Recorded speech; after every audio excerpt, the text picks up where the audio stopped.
how to unrestrict or restrict someone on Facebook. So if you want to unrestrict or restrict someone on your Facebook, then what you need to do is you just need to simply open up your Facebook Messenger. Once you're on your Facebook Messenger, now you need to select the person that you would like to restrict or unrestrict. Now I'm here with this person. Now you need to go with the profile, which is on the top, and then scroll down and tap on restrict.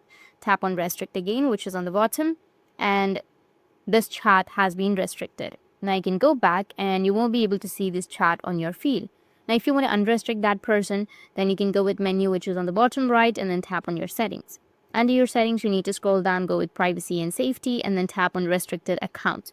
Select the account that you've restricted and then tap on continue, which is on the bottom. And then tap on unrestrict again, which is on the bottom. And the person has been unrestricted.